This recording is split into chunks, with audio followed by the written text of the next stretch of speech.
And now I'm going to hand you over to Amina Katagum. Again, welcome to all of you. And so over to you, Amina. You're going to introduce yourselves to us and then tell us about the excerpts you're going to read from. So over to you, darling. Good afternoon, everyone. My name is Amina Katagum. I'm 15 years old, and I enjoy reading, obviously, and I also really enjoy drama and theatre as well. When I was younger, I used to enjoy writing stories as well. However, I haven't been doing that as much anymore, but I'd like to get into that again if possible.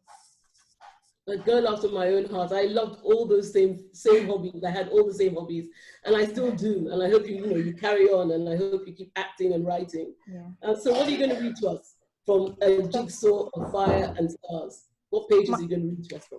The first excerpt is from page 32 to 35, and I chose this one because it's quite a joyful mood throughout, and it shows them having fun together as a family, because the circus is their family.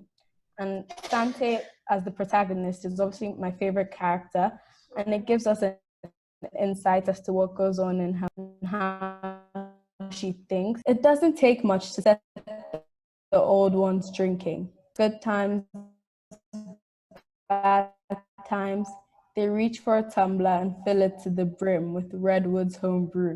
And in her circus clothes, fumbles in her bra and brings out the key, totters into the back of our truck and returns with a tray. On the tray are 5 crystal glasses. Must be feeling good because those glasses only a way of talking about where she comes from. And what's it tonight, Rosie? Asked Redwood. I sneaks out her mighty talons, fluffs her feathers. On a glorious evening like this, my dearest dear, says Mama Rose, some of your cherry wine would go down a tree. Wine for Mama Rose, a flask of whiskey for the others.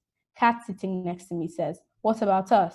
Midget man brings out 3 beakers. Red plastic. I don't like the taste of liquor in my mouth, so I ask for a cola. Cat fills hers up with wine. Cobra a tot of whiskey. He claims he wines a drink for girls, though I know for a fact he can't stand the taste of whiskey on his tongue any more than I can. Here's to us, Mama Rose says. Glasses sparkle in lamplight. Crystal flashes and sings as Midget Man's tapping finds the pitch of his hooch and hums it. Well done, all of you, says Mama Rose. Apart from a wobble here and there, we excel tonight. The old ones laugh louder than a pack of hounds baying at a hunt. Yet, underneath the hullabaloo, the hooting and whooping of a noisy chatter so small, I scarcely feel it at first. There, a worm. And if my hunch is right, the worm is beginning to turn. Burrowing up from deep down takes time. Liquor has to loosen their tongues for the worm to show itself. The first drink makes them jolly, cheeks flushed, eyes bright. Mimi takes pins out of her hair and flings her curls about. Hair almost as long as she is. Black, peppered, grey, frizzy, soft to touch. Midget man rubs Mimi's back. Busy Lizzie and Redwood exchange glances, and Redwood looks at me. He's feeling it too. That worm of anxiety that's growing up, plump with each passing minute. Cat waves her beaker for more booze, and Redwood obliges. While Cobra on the other side of the room shakes his head. He hasn't finished what was inside his cup yet. Cobra puts his hand on my lap, and my fingers curl over his. I catch his eye, and my face brightens with a smile for him alone. By the time the wound on my neck is starting to throb, the old ones are on their 3rd drink, and the fattened worm, the one no one wants to talk about, slithers into the open with a question from Midget Man.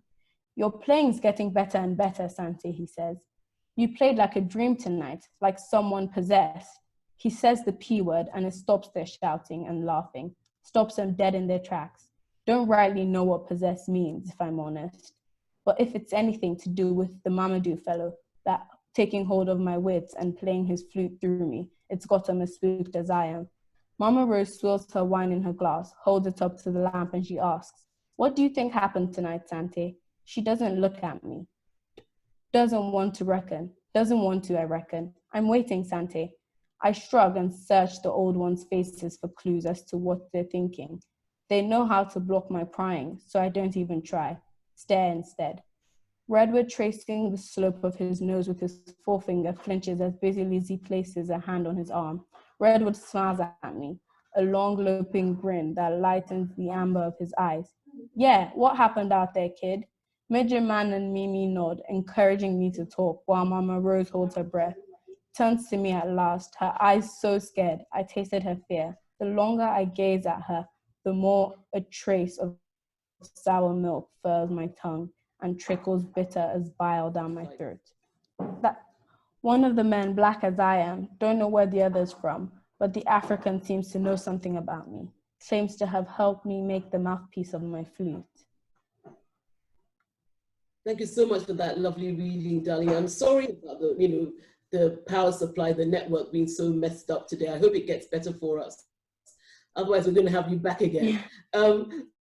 So tell us why that excerpt was the standout piece for you. Talk to us about why that part resonated so much with you. Because I think you gave a good overview of the circus, and because it shows them as a family. It's them having fun together as a group, them drinking and talking. And Sante, as the main protagonist, she's my favorite character, and it gives us an insight as to what goes on in her mind, like how she thinks, because everybody is talking, drinking, having fun, and then she's focused on the worm. So I just think it gives us a good insight as to what goes on in her head. And it raises questions for the reader as well, because we want to find out about the Mamadou fellow. So we keep reading. So I mean, we have an encounter. You said it was inactive, when I was talking to you earlier. With the men, that there is a threat there, isn't there? Talk to us about that. I can relate to this quite a bit, because sometimes there can be like a fear in the back of your head, like a threat, although nothing is actively happening to you and you're not under attack or you're not under threat at that moment in time. You just still have the fear of it in the back of your mind. And I think that's what Sante has as well, because she's scared of the men and she feels threatened by them, even though they're not actively doing anything to harm her or to cause the fear. Okay, we'll come back to fear and issues related to fear in a moment. But you talked about how you were very attracted to the family aspect of this excerpt. What do you think of the circus family, this coming together of all these sort of oddities? Talk to us about that, and they call them found families. Tell us about how you respond to this kind of family. It's not a biological family. Talk to us about how you respond to that.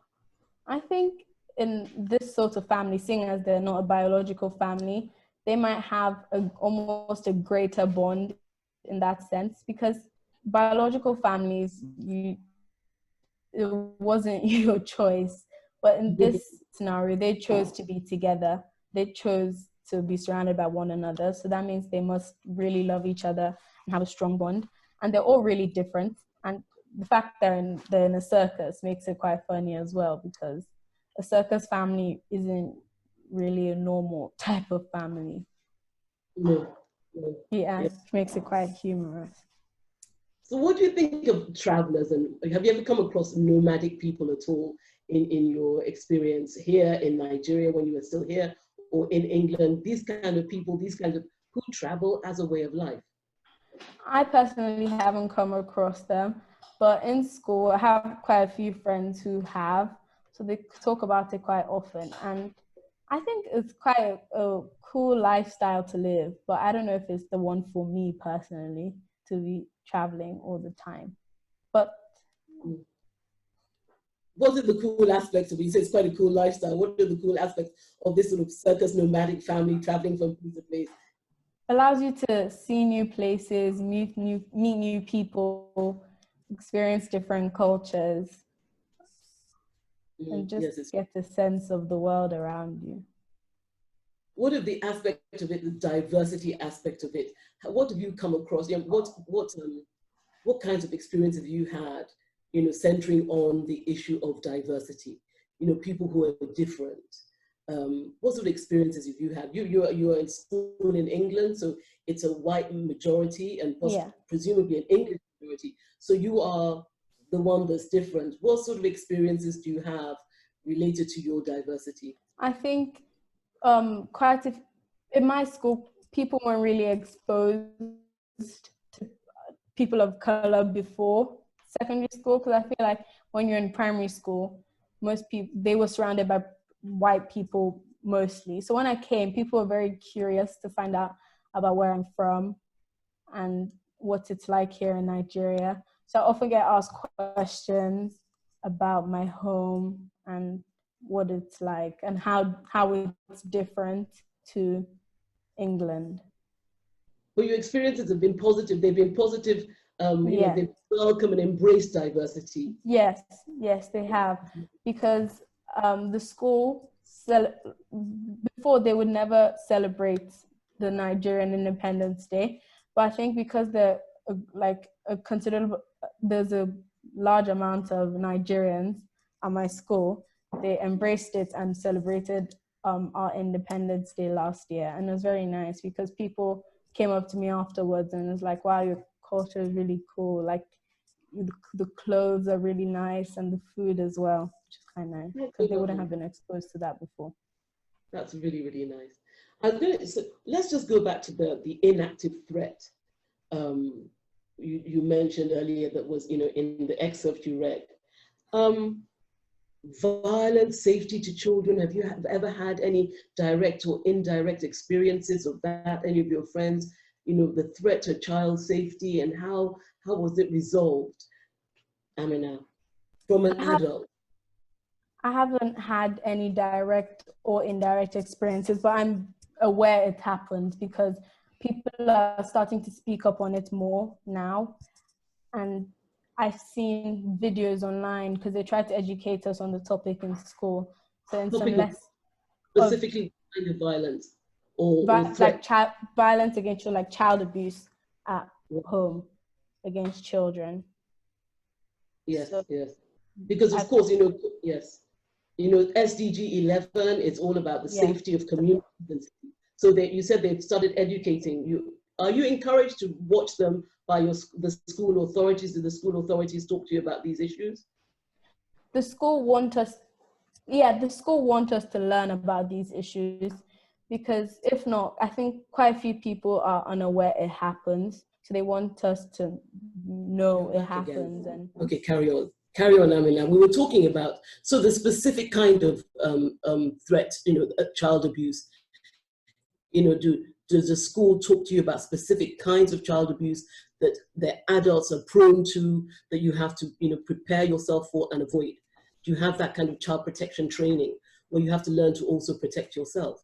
Yeah, I think it's not more, I think it's what to do if it does happen, like how to react and how to take action if it is happening to you or somebody you know.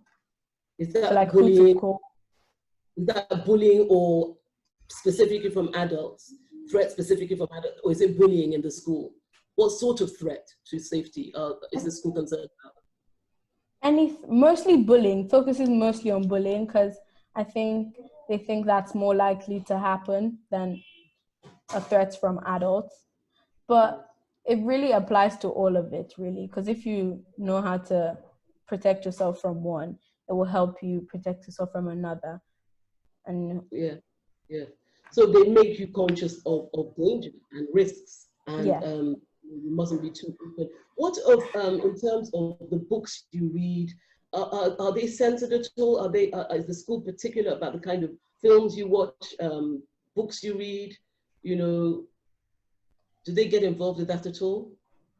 I think not particularly, but like a few months ago, we had an author come in, and her book was focused around like not physical threats, more like mental threats to like teenagers face from not people you have to know, but like from society and like the media, which was quite good to learn. And they encourage us to read books like that rather than they want us to read books that have morals and stories we could learn from. Yes, absolutely. So Amina says bye-bye to everybody. God bless you all.